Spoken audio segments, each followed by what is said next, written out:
Fala galera, estamos chegando no 9º episódio do Papo Soccer Podcast e hoje a gente vai ter a honra de entrevistar um dos maiores ídolos da história do Corinthians. Daqui a pouco o Everton fala para vocês de quem se trata, tá bom?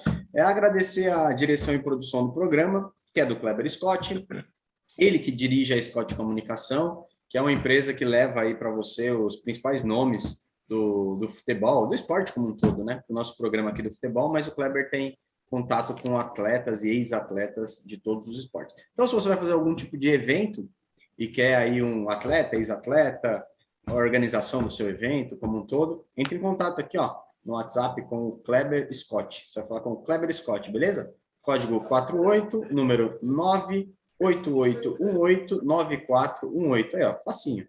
48988189418. Em contato com o Kleber Scott, que ele organiza para você, te ajuda nessa parte aí.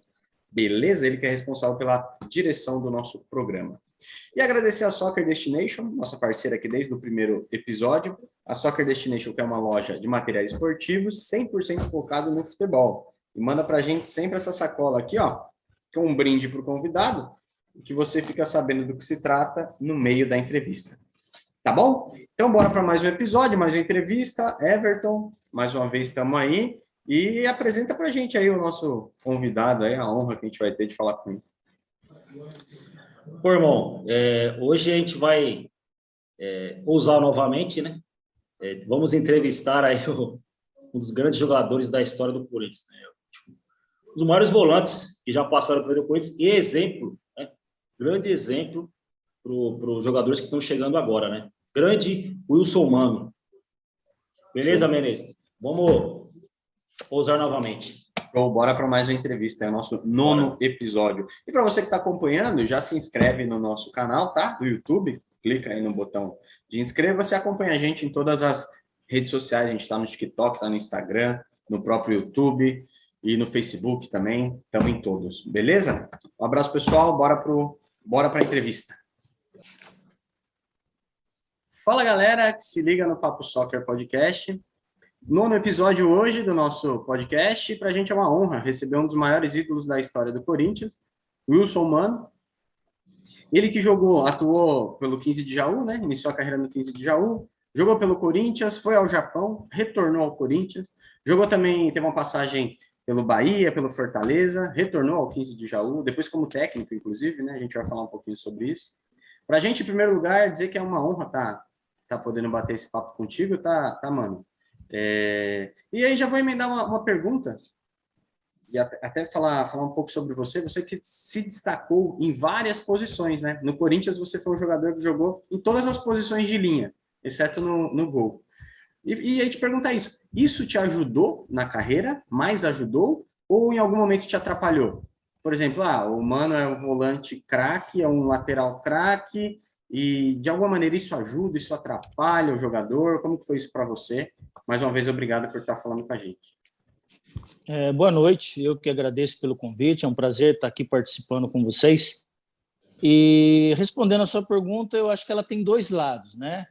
Teve um lado que me favoreceu, ajudou bastante, me tornou, vamos dizer assim, mais conhecido perante o torcedor corintiano, que foi o lado que ficou marcado, né? Então, hoje, todo lugar é Coringa, Coringa, Coringa. Então, isso virou uma marca registrada.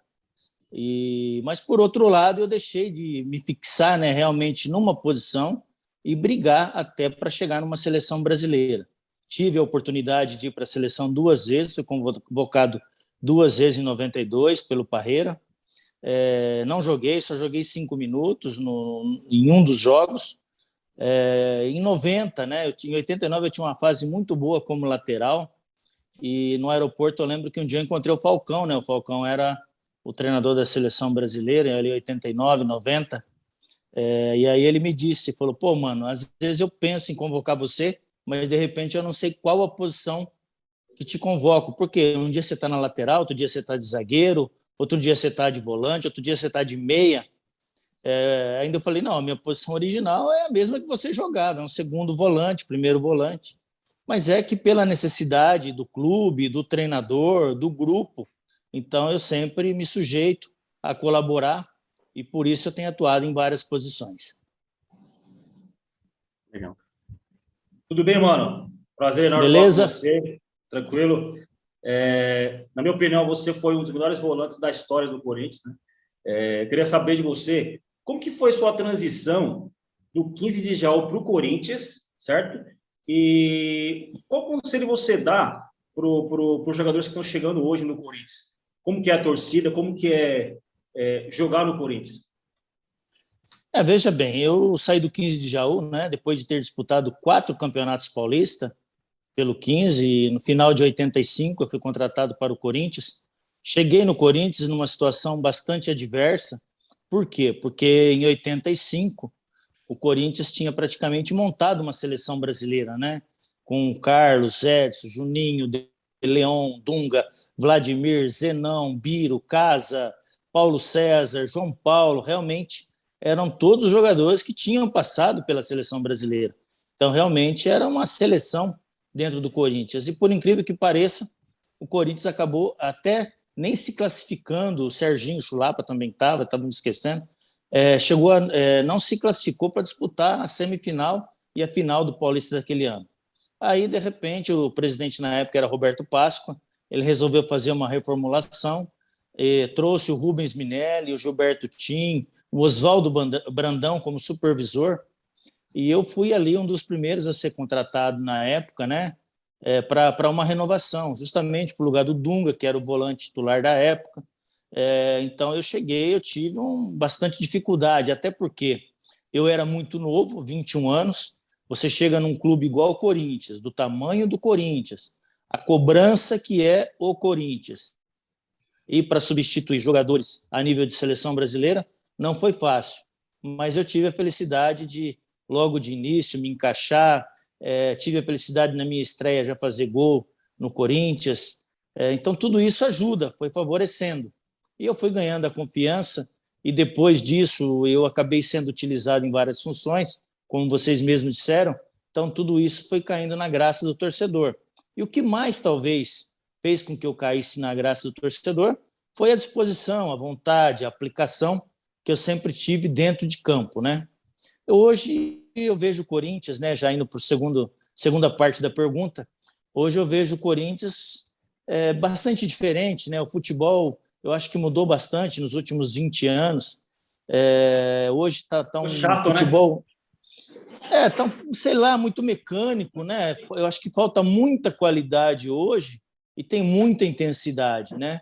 Então você vê que hoje é pegado. O Corinthians, nesse momento, está sofrendo por quê? Porque o Corinthians hoje, a pegada dele diminuiu, que é o alvo principal do torcedor corintiano. No Corinthians, você tendo vontade e garra, é mais fácil você ficar lá por muito tempo do que, às vezes, você sendo um craque tecnicamente. Por quê? Porque eles cobram muito desse lado, né? Disposição, vontade, aplicação, se doar pela camisa, realmente molhar a camisa. Então, tudo isso. E o Corinthians hoje, não que os jogadores não façam isso, não que os jogadores não queiram fazer isso, mas eu acho que a média de idade no momento faz com que você deixe de transparecer essa disposição toda. Por quê? Porque você pega um grupo aí com mais de 10 atletas, na faixa de 33 a 35, 36 anos, é complicado, não tem a mesma pegada, não tem a mesma disposição. Isso é natural. Então, eu acho que o Corinthians vai ter que rever esse posicionamento, o treinador vai ter que rever isso daí, e não vai dar para utilizar, na minha opinião, por exemplo, 2 excelentes jogadores, mas é difícil, no momento, jogar junto pela intensidade que está o futebol. Por exemplo, Paulinho e Renato Augusto, 2 jogadores no meio-campo, onde tem qualidade, mas já não tem a mobilidade, a movimentação que necessita hoje dentro do futebol. Seria na verdade, o que a gente sempre fala, né? Se o Corinthians não tivesse um volante que nem você era no 90, e pela sua passagem no Corinthians, o Corinthians ia ser um time muito forte, mas falta esse volante que nem você era na sua passagem pelo Corinthians. O Paulinho teve uma passagem no Corinthians, né, 2012, excelente.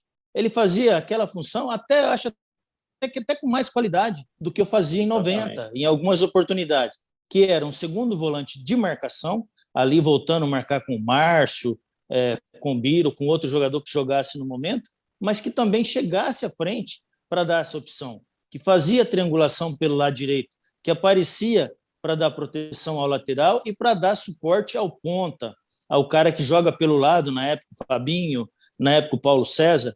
Mas por quê? Eu também era novo, tinha disposição e tinha gás para isso. E o Paulinho também tinha. Agora, hoje, aos 34 anos, é complicado, você não consegue dar essas opções necessárias. E hoje ainda está um pouco pior. Hoje precisa-se mais ainda do que antigamente. Mano, antes da gente continuar a próxima pergunta, né, antes de fazer a próxima pergunta, só mostrar para você o nosso parceiro aqui, é a Soccer Destination. A gente tem um parceiro, é uma loja de material esportivo focada 100% no esporte, e ela sempre manda para a gente um brinde, né, para a gente mandar para o nosso convidado, e a gente vai mandar para você, depois eu pego a caixa postal. É uma camiseta, tá? Camiseta esportiva. Legal, obrigado. Aqui, tá bom? É simples, mas só para agradecer aí a participação. Aí é um brinde da Soccer Destination. Deixa eu te perguntar uma coisa. O Everton falou da sua chegada ao Corinthians. É verdade que você quase foi ao Palmeiras? Tem uma resenha aí que você acabou não indo porque se jogou bem contra o Palmeiras? Conta pra gente aí. Tem uma historinha curiosa, né? Era o último jogo do Campeonato Paulista de 85. Então, o 15 de Jaú já estava numa posição confortável, não caía mais. Eu estava em 11º, 12º, mais ou menos, 10º lugar. Eu sei que a gente estava bem classificado, que é o objetivo do time do interior, né? Era não Sim. cair. E nós tínhamos cumprido a nossa meta, feito um bom campeonato. E nesse último jogo, era justamente contra o Palmeiras também, no Parque Antártico, onde a possibilidade do Palmeiras também ir para a semifinal era remota. Por quê? Porque dependia de um resultado do Corinthians no domingo, lá em Ribeirão Preto, contra o Comercial. E durante a semana, eu lembro que o presidente do 15, o Palmeiro Guerro, chegou no seu Zé Duarte, que era o treinador, e disse: olha, o Palmeiras mostrou interesse no Mano, no Zé Carlos e no Antônio Carlos, 3 jogadores. Então, eles pediram para poupar esses jogadores, porque depois que terminar o campeonato, eles querem abrir conversa sobre a possibilidade de levar esses jogadores. E eu era o capitão do time nesse ano, né, 85. Aí o seu Zé chegou, comunicou a gente e tal. Aí eu disse: seu Zé, último jogo do campeonato, lá justamente contra o Palmeiras. Pô, a gente não cai e eles também... Então, deixa a gente jogar, não vai acrescentar em nada. Eu falei: vocês têm razão, vamos lá, para cumprir tabela mesmo. E nós fomos, viajamos para jogar. Só que chegamos lá, o que aconteceu? Tudo tranquilo no hotel, só que, de repente, o Corinthians me perde do Comercial lá em Ribeirão por 1-0. Quando o Corinthians perdeu o jogo lá em Ribeirão, o que aconteceu? O Palmeiras passou a ter chances claras de classificação com apenas a vitória diante do 15 de Jaú às 16 horas, no seu campo, no Palestra Itália. Então, houve um alvoroço, começou a chegar repórter no hotel, o pessoal do torcedor palmeirense largou o macarrão lá na cozinha, lá na sala, na mesa, e foi tudo para o Parque Antártico. Nós chegamos no Parque Antártico, para entrar já foi uma dificuldade. Lotado, amarrotado, choveu bastante aquele dia, e fomos para o jogo. E durante o jogo, o Palmeiras ainda saiu ganhando de 1-0, gol do Barbosa. Depois nós empatamos o jogo. Aquilo, o Parque Antártico lotado, esperando até com uma certa facilidade, né, a vitória do Palmeiras. Mas não, pegou o 15 numa tarde inspirada.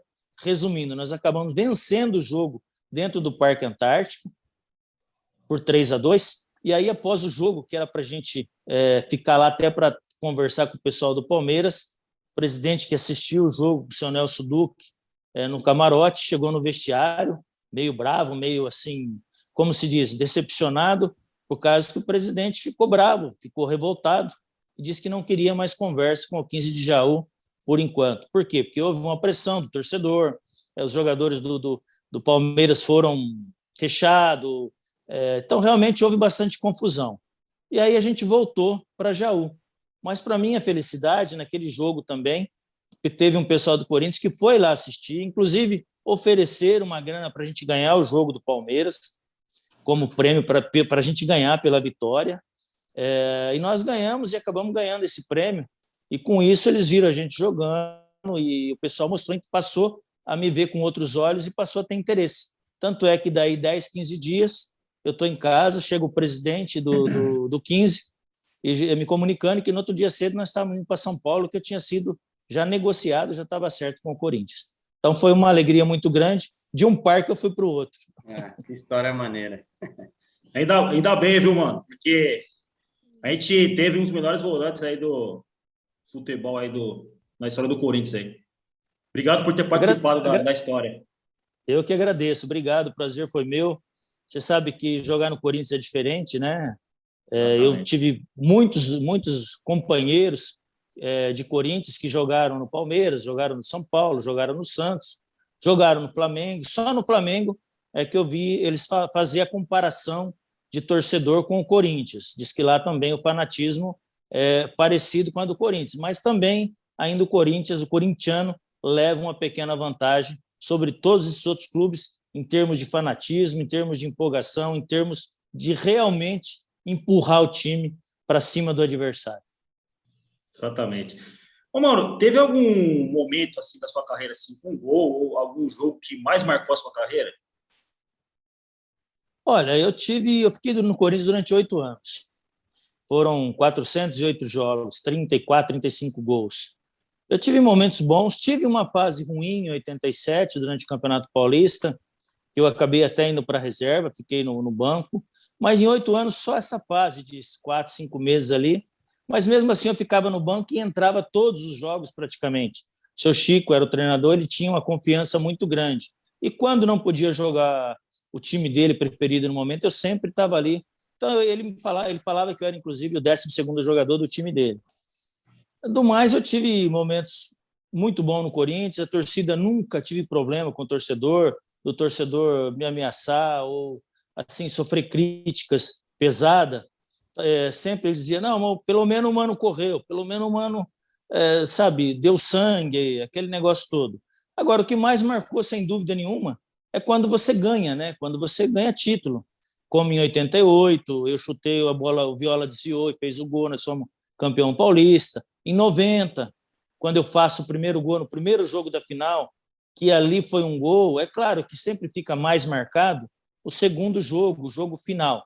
Mas aquele jogo foi importantíssimo.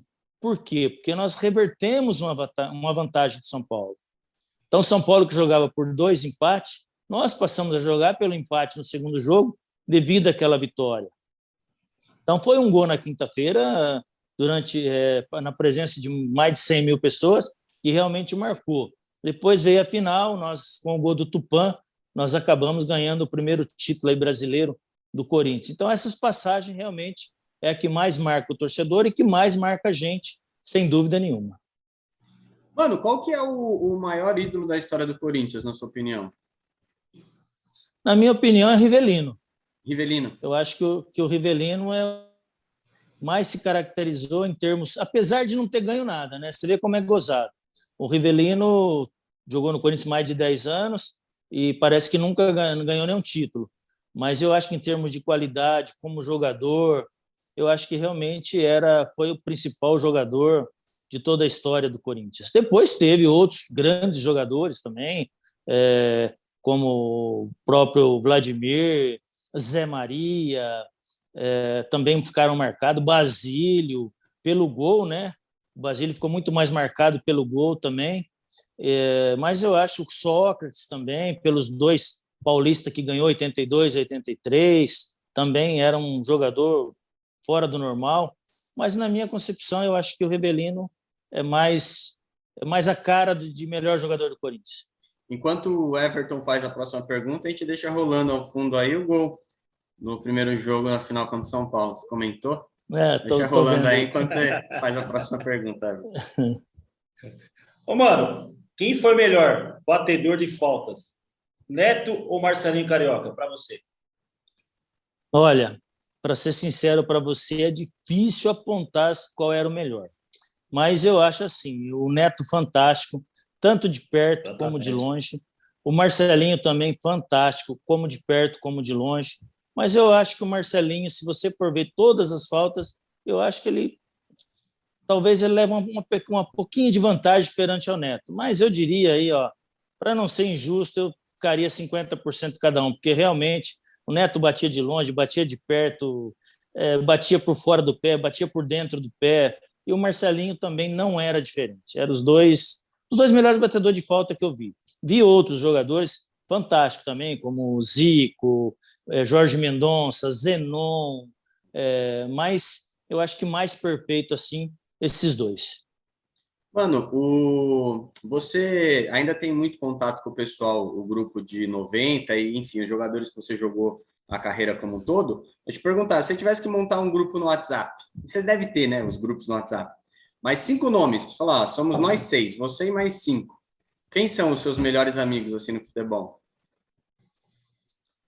Olha, rapaz, nós temos, né? Eu montei um grupo do WhatsApp dos campeões de 90, né? Em todos aqueles que participaram do grupo de 90, eu fiz esse grupo no WhatsApp, a gente troca ali bom dia, boa tarde, algumas brincadeiras, então é bem legal.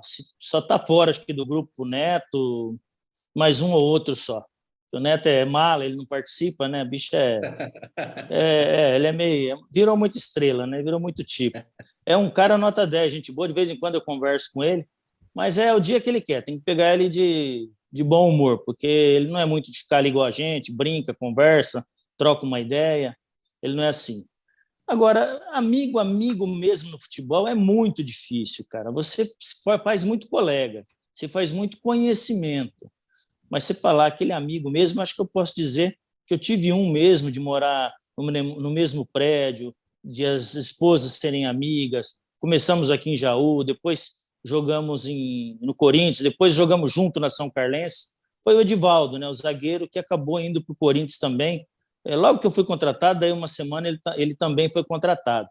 Então, nós convivemos aqui no 15, convivemos no Corinthians, depois tivemos uma passagem também na São Carlense junto.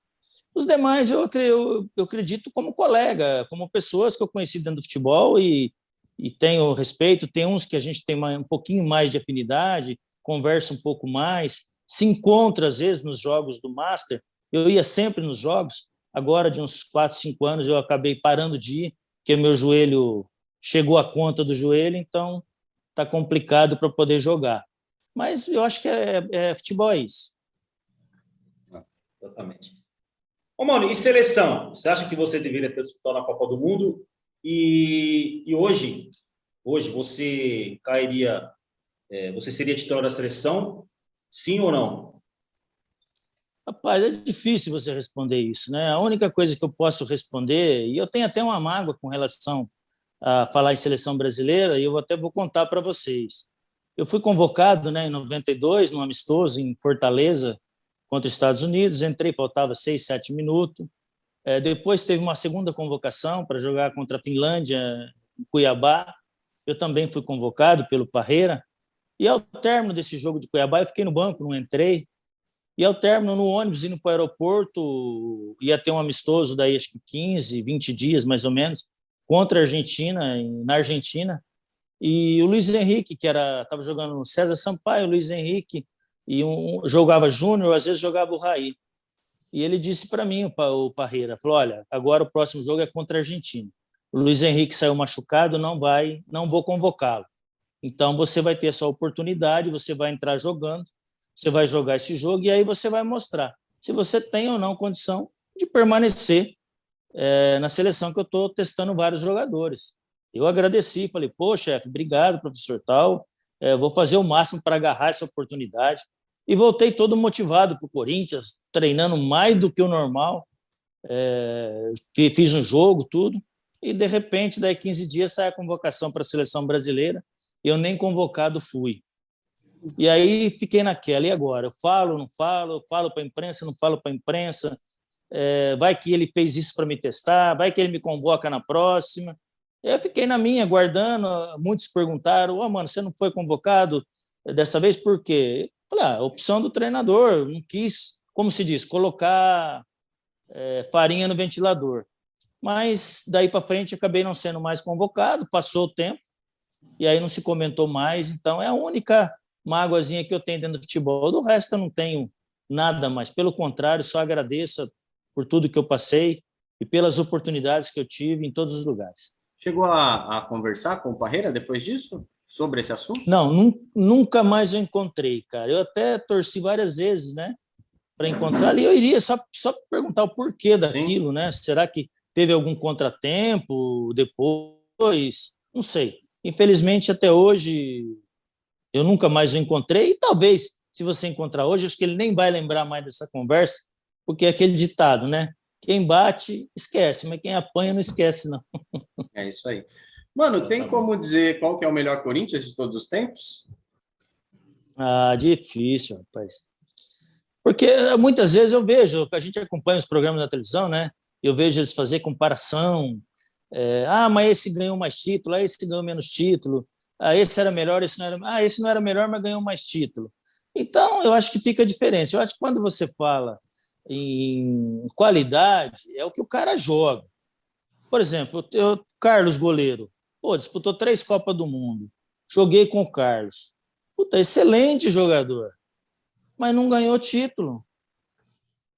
Aí, de repente, tem um goleiro que não é tão bom, mas que ganha 5, 6, 10 títulos. Então, é muito complicado. Eu vejo umas comparações que, às vezes, eu não para mim, não cabe, eu não aceito. Porque o Rivelino ganhou título. Mas você vem falar que teve um meio esquerdo melhor que o Rivelino no Corinthians?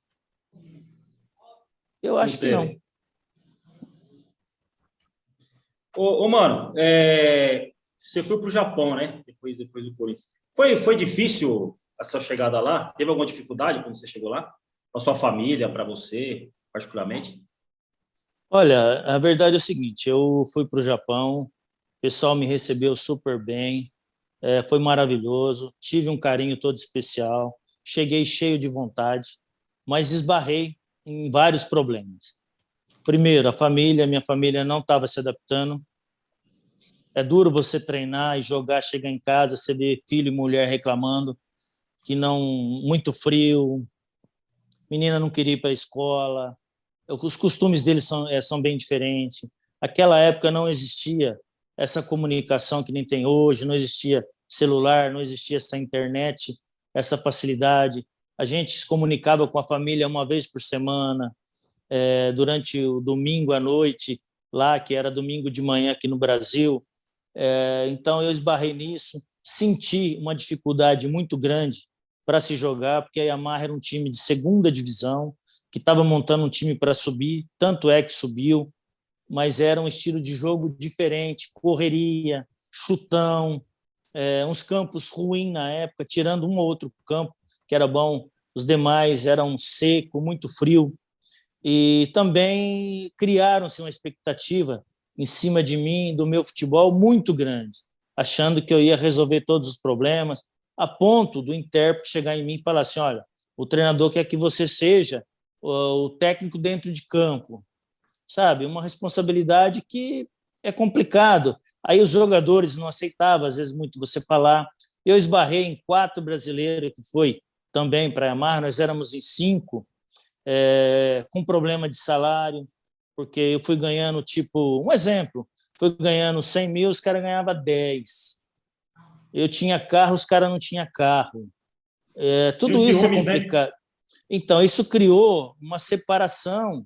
Eu morava num prédio separado, eles moravam num conjunto de prédio da Yamaha. Aí eu consegui com a intérprete para dar pelo menos um carro cada um, deram.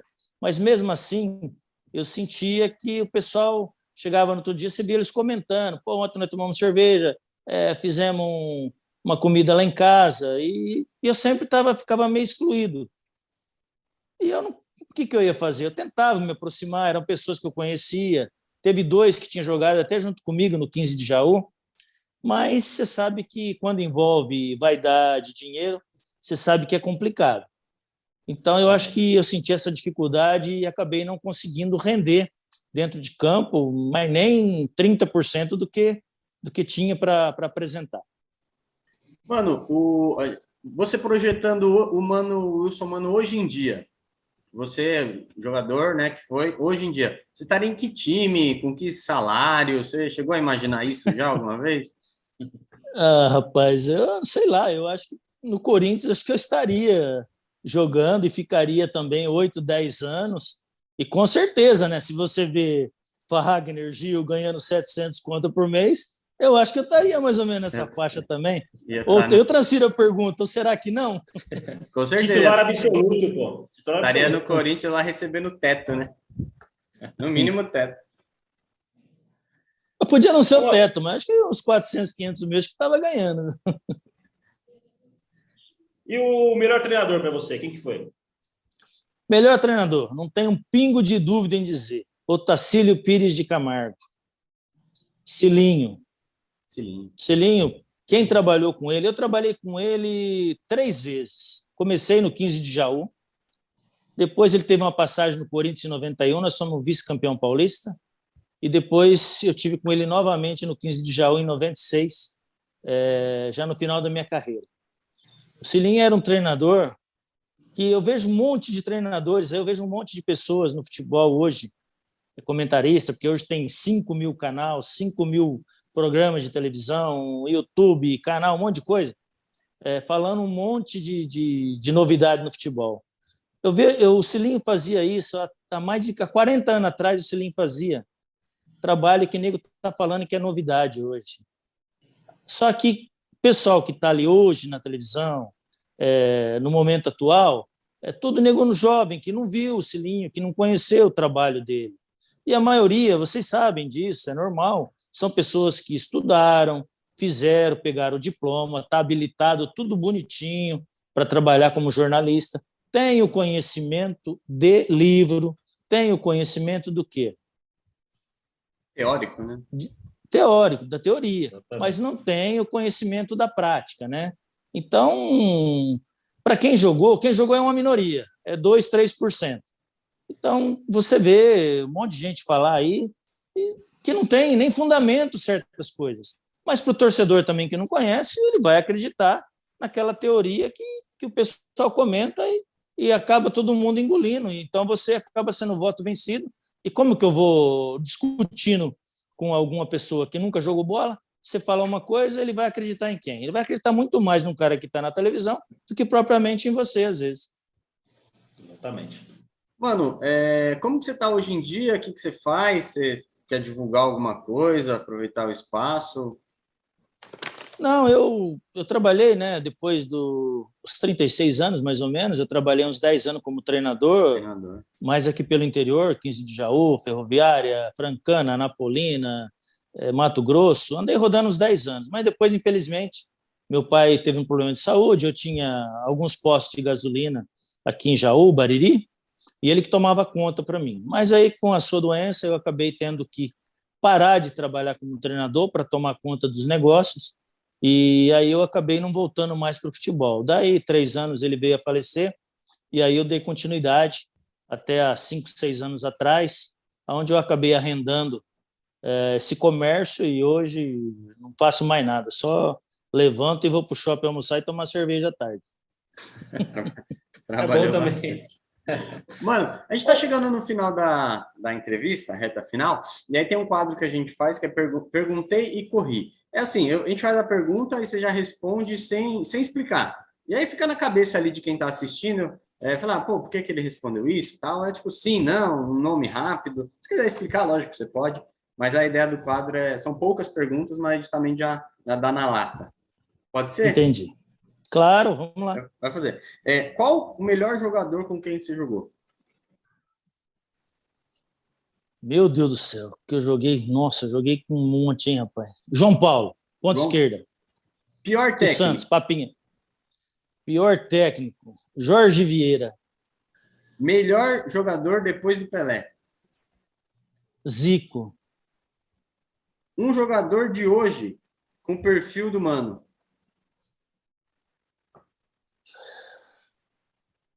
Rapaz, difícil. O cara que você olha e fala, pô, parece comigo na época que eu jogava. Eu diria o Paulinho, não no momento atual, mas sim alguns anos atrás. Tá. Time que gostaria de ter jogado e não jogou. Tem algum? Flamengo. Melhor time que enfrentou. Melhor time que eu enfrentei foi o Palmeiras de 94. Jogador mais chato. Jogador mais chato. E agora, rapaz? Jogador mais chato. Não sei, não lembro. Tá. Indicaria o Papo Soccer para alguém Algum jogador, ex-jogador, para participar com a gente? Claro, indico para todo mundo. E os 11 do Mano, quem são? Dá para a gente fazer? Aí o critério pode ser seu, pode ser os 11 do Corinthians, que você acha? Os 11 que você jogou junto. Um time titular aí, para a gente pôr em campo. Relembrar a sua época de treinador. Mais ou menos assim, eu diria Ronaldo, né, no gol, Edson, lateral direito, Luiz Pereira, zagueiro central, quarto zagueiro, Edivaldo, lateral esquerdo, Vladimir, no meio campo, eu e o Biro, quem foi um outro meia? Edu Marangon, Edu Manga, desculpa, Edu Manga, na frente, Fabinho, Edmar e João Paulo. Timaço. Everton, últimos minutos, não sei se você tem mais alguma pergunta, alguma consideração para a gente agradecer mais uma vez o Mano e se despedir dele. Não, só agradecer o Wilson Mano, né? Eu falei no começo do programa, para mim, um dos maiores volantes da história do Corinthians. E obrigado por ter honrado essa camisa, esse manto sagrado aqui, que vai ficar na história aí. Obrigado, Everton. Eu que agradeço e pode ter certeza que não foi nenhum esforço ter jogado no Corinthians. Foi um prazer enorme, uma gratidão. Hoje tenho um carinho todo especial pelo Corinthians. Tenho também um pouquinho, às vezes, de raiva e de mágoa do Corinthians, porque eu tentei entrar várias vezes para trabalhar, para ajudar, para iniciar um trabalho, mas eu não tive as portas abertas para isso. Mas tudo bem, faz parte, passou, e a vida segue e está tudo certo. Um grande abraço, muito obrigado pelo convite de vocês, e se vocês quiserem, uma próxima oportunidade, a gente está aí para bater mais um papo. Legal. Acho que só em cima do que você falou, um dos maiores erros, né, dos clubes é justamente não dar espaço para os... Muitas vezes não dá espaço para os ex-jogadores e que são ídolos, né? Poderiam ajudar bastante dentro do clube. Eu não sei se você tem tempo, mas explanando assim em 1 minuto, 2 minutos. Lógico. Muitas vezes, quando a gente fala isso, né? O clube não deixou você trabalhar, dá a impressão que você quer ir lá, você tem um cabide de emprego. Não. Quando eu fui reivindicar, eu vou explicar bem e deixar bem claro. Foi desde a época de seu Alberto, depois com o Andrés também. Eu fui reivindicar, entrar durante 1 ano, mais ou menos, como auxiliar técnico, só para ter um início. E nesse período, eu iria tirar aquele diploma que precisa, né? Infelizmente, até isso tem, né? Hoje, eu que sou um ex-atleta, eu não posso trabalhar se eu não for lá no Rio e não pagar para tirar aquele curso, aquele diploma lá. Então, eu falei, eu só quero ficar como auxiliar, pegar esse diploma, estar aqui acompanhando o trabalho. Amanhã ou depois o treinador saiu, eu quero só ter a oportunidade, 2, 3, 4 jogos, para depois eu quero sair, quero andar com as minhas pernas. Eu não quero ficar aqui como o Milton Cruz ficou no São Paulo, 15 anos, só como auxiliar. Não, eu não quero. Eu queria apenas aquele empurrão inicial. Como teve, por exemplo, o Fábio Carilli, de auxiliar ali, você viu? Pegou alguns jogos, deu sorte, ganhou, ficou, pronto. Hoje ele vai andar com as pernas dele. Aconteceu com o Márcio, auxiliar ali do Passarella, pegou o time, ficou alguns jogos, depois o Márcio saiu, andou trabalhando. Era só isso que eu pedia, não era para ficar trabalhando lá, que nem o Mauro está lá há 20, 30 anos, e o Mauro tem mérito para isso, que ele tem uma função até específica. Mas, infelizmente, não... O Márcio foi, na minha opinião, em 2005, foi um dos maiores injustiçados aí do Corinthians, porque em 2005 ele entregou o time praticamente em primeiro lugar, né, para o Antônio Lopes. Exatamente. Se a diretoria deixa ele ficar até o final, com certeza ia ser campeão também. Mas não, né? Parece tem uma fala do próprio Tevez, né? O Tevez, na época, fala, na hora que ele foi demitido, ele falou, mas a gente está ganhando, por que vai demitir o treinador? Os próprios jogadores.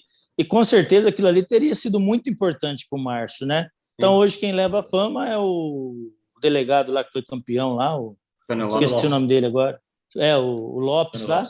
E o Márcio, que pegou o time naquela situação ruim com a queda do Passarella, mas o grupo se sentiu confortável com ele, se soltou e começou a ganhar os jogos. E aí eu acho que teve alguém lá dentro que não quis deixar o Márcio crescer, ser campeão. Com certeza foi isso, porque não havia necessidade de ter mudado. Então, essa mentalidade, ou às vezes isso é que magoa um pouco a gente. eu vi muitas pessoas passar dentro do Corinthians, ter oportunidade no Sub-20, entrar lá de auxiliar, que nunca jogou no Corinthians, nunca, não tem nenhuma historinha no Corinthians.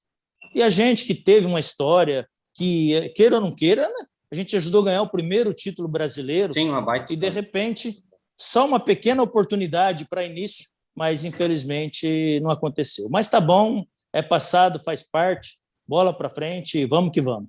Tá. Muito obrigado, mano, pela entrevista, show de bola. Para a gente foi uma honra. Valeu, um grande abraço a todos aí que assistiram aí. Valeu, Um abraço. para vocês também. Obrigado, tchau, Até tchau. mais, tchau. Falou, até mais. Obrigado.